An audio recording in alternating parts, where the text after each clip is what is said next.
E aí, galera, beleza? Tá aí fazendo ensino médio, tá estudando para concurso, se preparando para fazer Enem, fazer vestibular, tá nessa vida de aula online e tem dificuldade de aprender alguns conteúdos? Eu sou a professora Ana Célia e hoje nós vamos dar continuidade ao nosso estudo sobre sujeito e predicado. Se liga aí na nossa aula de hoje.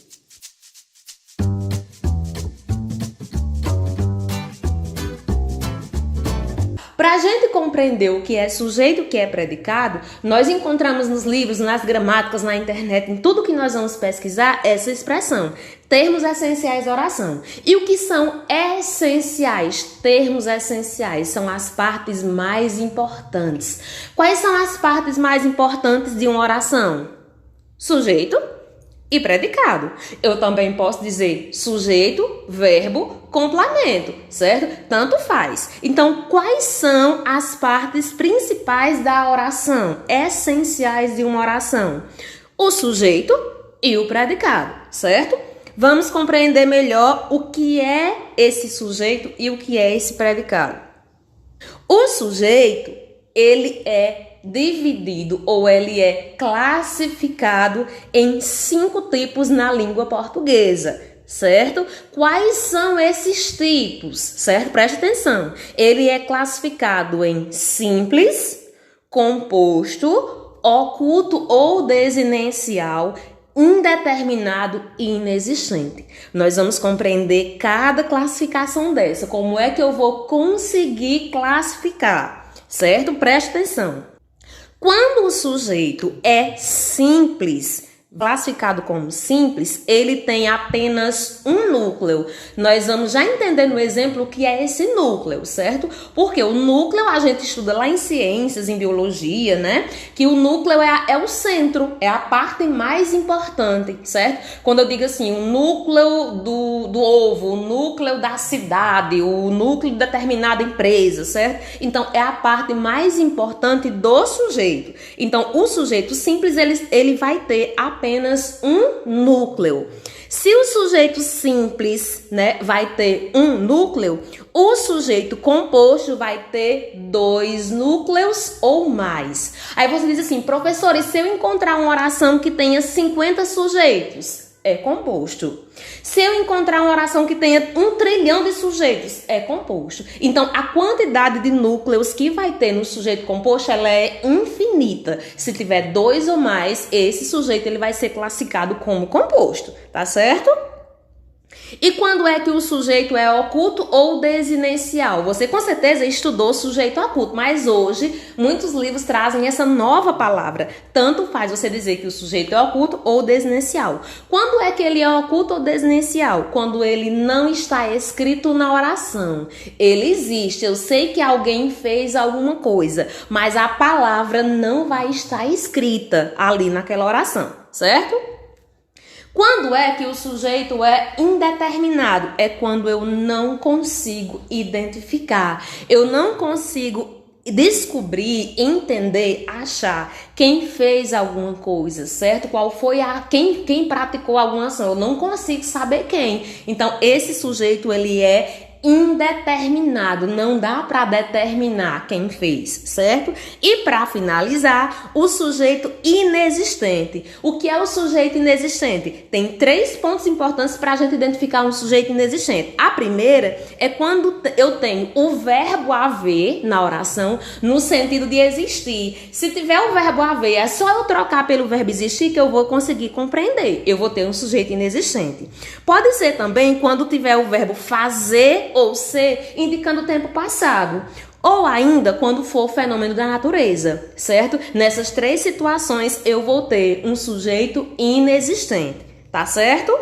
Agora, como nós já conseguimos compreender os 5 tipos de sujeito, agora a gente vem para a parte feliz. Por quê? Porque o predicado só tem 3 classificações. Olha que coisa maravilhosa, certo? Então, o predicado ele pode ser classificado como nominal, verbal ou verbo nominal. Tá fácil, não tá? Vamos lá. Então, quando é que o predicado ele é classificado como nominal? Quando ele tem verbo de ligação. Se você ainda não entendeu, ainda tem dificuldade de identificar um verbo de ligação, Pesquise para poder você compreender, mas você vai conseguir entender aqui no decorrer da nossa aula, certo? Então, eu classifico o predicado como nominal quando eu tenho um verbo de ligação. Encontrou uma oração, achou o sujeito, separou o predicado, percebeu que o verbo é de ligação, esse predicado ele é nominal, certo? O predicado verbal já não tem verbo de ligação, ele vai ter verbo de ação. E o que é um verbo de ação? A palavra já está dizendo, é um verbo que indica ação, é um verbo que indica movimento. Todo verbo que você conseguir imaginar alguma coisa acontecendo é um verbo de ligação. Por exemplo, andar, correr, nadar, dormir. Todos esses verbos você imagina algo acontecendo. Então, se você imaginou algo acontecendo, é um verbo de ação. Entendido? E por último, o predicado verbo nominal. Presta atenção, porque esse aqui é um pouquinho mais complexo, certo? Quando é que eu tenho um predicado verbo nominal? Quando eu tenho um verbo de ação, mas além disso, dentro do predicado que eu já separei na minha oração, eu vou ter um predicativo. Professora, e o que é um predicativo, certo? Se você tem dificuldade, pesquisa também, certo? O que é um predicativo? O predicativo vai ser uma palavra ou uma expressão que vai estar dentro do predicado e que essa palavra é um adjetivo. Essa palavra vai atribuir uma característica a outra palavra que está ali naquela oração.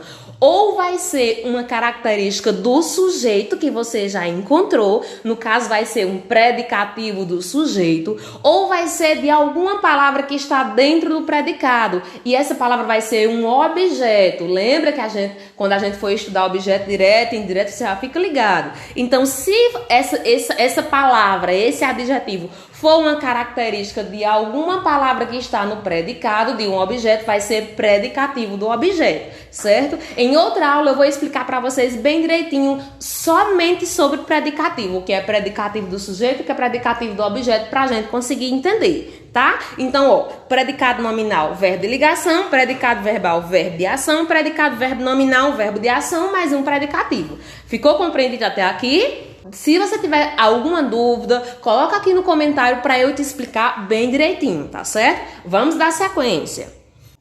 Como eu tô percebendo que você ainda tá com dificuldade, porque eu tô sentindo aqui que você tá com dificuldade, então eu vou deixar essa tabelinha aqui, esse quadrinho aqui, e você vai pausar o vídeo para você anotar essas observações, porque elas são importantes. Aqui é um resumão dos tipos de sujeito. Por quê? Porque muitas vezes nem o sujeito você consegue identificar. Sai procurando aquelas palavras aleatórias na oração, é essa, né? Apontando qualquer uma. E não é assim. Você precisa ler, você precisa analisar qual é a palavra que realmente é o sujeito para você conseguir entender, tá bom? Já anotou aí? Tempinho.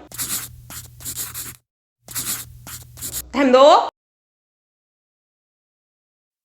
Então esse é o conteúdo da nossa aula de hoje. Eu espero que você tenha conseguido compreender. Se você ainda não assistiu a aula 1, a parte 1 desse conteúdo sobre o sujeito e predicado, eu vou deixar o link aqui acima do vídeo e também na descrição aqui abaixo para você assistir a aula 1. E na próxima aula nós vamos fazer a análise das orações sobre sujeito e predicado, sobre tipos de sujeito e tipos de predicado, beleza? Se essa aula foi importante para você, você pode curtir, você pode se inscrever aí no canal, porque sempre que eu postar alguma aula, você vai receber a notificação. Até a nossa próxima aula.